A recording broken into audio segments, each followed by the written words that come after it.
All right, guys, welcome back to the shop. I got something pretty high-end in my hands right now. This is the Sage Igniter. So this is a newer option from Sage. This is going to be available in 4-weight through 8-weight, and they have a couple variations. Like a 6-weight with a fighting butt is an option, or you can get the 6-weight without a fighting butt. But this is a newer product from Sage and Farbank. This is made in the USA, and this is their ultra.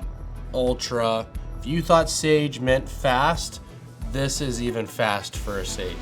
So we're gonna get in and we're gonna talk about this rod. All right, so let's start at the bottom, okay? One of the things that I've noticed right away about this rod is the shape of the fighting butt, okay? Sage has gone to this style fighting butt in a couple of their models, and I don't love it.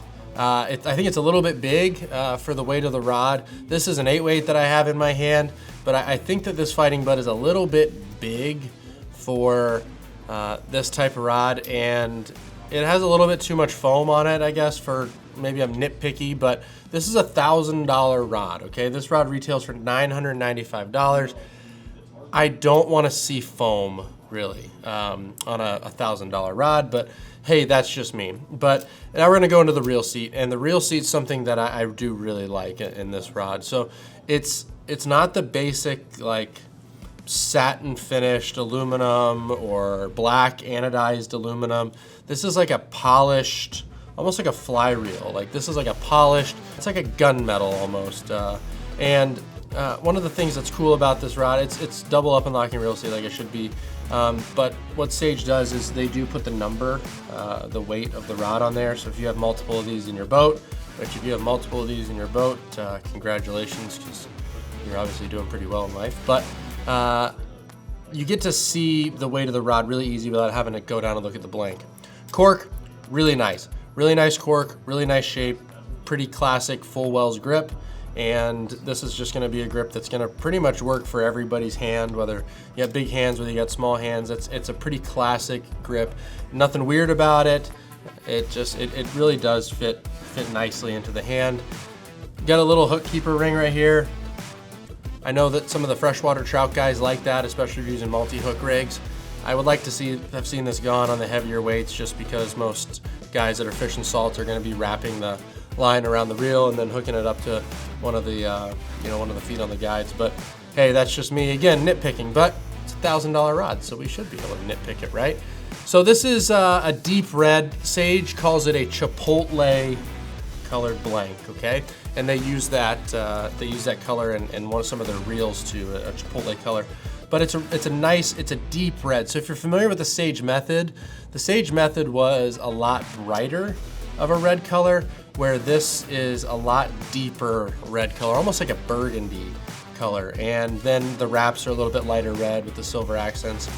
We get up into the ceramic stripping guides, okay? Really nice, pretty classic for what Sage uses. This is what Sage uses on all their high-end stuff. And they're nice, they're good quality. They're one of the guides that you would expect to see on a rod like this. And then we move up into the chrome stainless steel snake guides. Again, it's a really nice, it's a pretty looking rod. It really is. It looks like a Sage, okay? There's something to me about a Sage rod that the rod looks skinnier than the weight that it is. So this is an 8-weight, but to me, the rod looks skinnier than a normal 8-weight would. I don't know why. I feel like all Sages look that way, but that's just me. Sage rods look a little bit slimmer, but I will say something about this rod.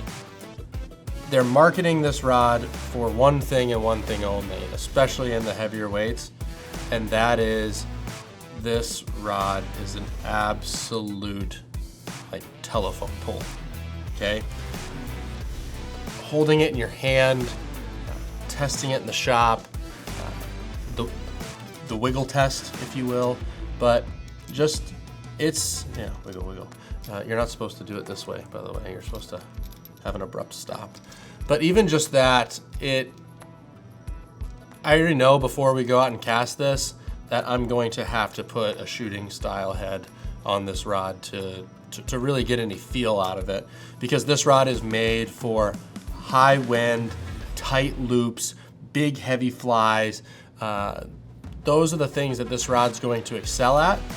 And this rod is going to be something that is for advanced casters.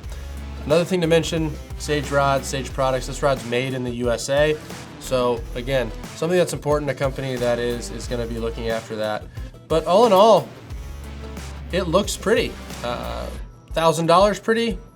I don't know, but it's a Sage, and I guess $1,000 Sage is, you know, something that's becoming pretty normal. But I guess the most important thing is, how does it cast? So we're gonna go outside, we're gonna throw it, and then we'll talk about it. Okay, so we're out here on the front of the skiff. We're gonna cast this rod now. We've talked about it, and now we're gonna see how it feels. So we got this paired up with Rio Elite bonefish line in an 8-weight. This rod's not overlined at all or anything like that. Yeah, it's super fast, but it doesn't need that. But we talk about how this rod feels. I mean, stiff is probably an understatement, but the nice thing about this rod is it still gives you pretty easy line speed, and with the right line, you can still load and get quite a bit of feel for this rod. It's extremely stable, and so the reason I'm gonna fish this rod some today is we're gonna be hitting the mangroves, and it's really stable and really accurate. So wherever I want the fly to go, as long as I make a good cast, it's gonna go there. The rod's not really gonna, have any issues recovering or putting the fly where it needs to be. So I just threw that about 65 feet, and that was pretty easy. And I would say that that's probably the range on this rod that makes it really nice, is that you can really easily get this rod out there 60, 65 feet. And if you really wanted to, you could still get some more distance on it. And I really think that the rod would keep its accuracy and keep its stability. One of the other attributes to this rod that's really nice is you can have 30 feet of line out and you can pick it up off the water, no problem. I'm actually fishing a pretty big baitfish fly right now that has a rabbit tail and a brush head on it. And it really has no problem picking this fly up out of the water. Even though this fly is pretty waterlogged and gets a little bit heavy, this rod still has no problem picking this fly up out of the water, even at 30, 35 feet. We can even try it now. We're at about 40 feet, and I can, it's not the easiest, but I can still get it up and 2 false casts, and I'm right back in the game.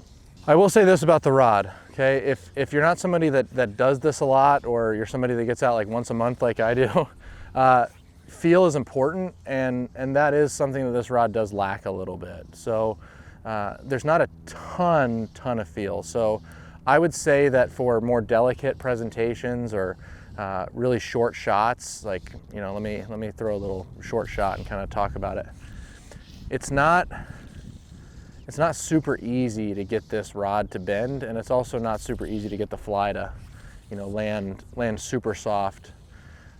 So again, it does lack on the feel, but for kind of powering, bigger baitfish flies, or for just really long shots, or if it was extremely windy today, I think that this rod would probably be something that would help me more than it would hurt me, and I would give up some of that feel for the power and for the stability that this rod has. So kind of wrapping up about this rod, my final thoughts on it are, yeah, it's a nice rod and it has its place, but for $1,000, I really do think that there's better options out there that are going to give you a lot of the attributes that this rod does in terms of power and stability, but even offer more feel. So there's a lot of rods that are in that $400 to $500 price point that are going to feel just as stiff as this rod, and even though this rod lacks some feel, those are going to also. But for $1,000, I mean, this rod is going to be extremely specialized. It's going to be really for throwing big flies or throwing in big wind. And that's just not something that I think is worth buying a rod for unless you fish those conditions all the time. So if you're a permit bonefish guy in the Keys and it's whipping with the wind all the time, this might be a great rod for you. If you're not, this probably isn't going to be the great rod for you to have as your single setup. But you guys can come into the shop and cast it and tell us what you think. Or if you have a Sage Igniter and it's your favorite rod, then tell me why I'm wrong. But make sure you like the video, subscribe, and we'll keep putting out some awesome content for you guys.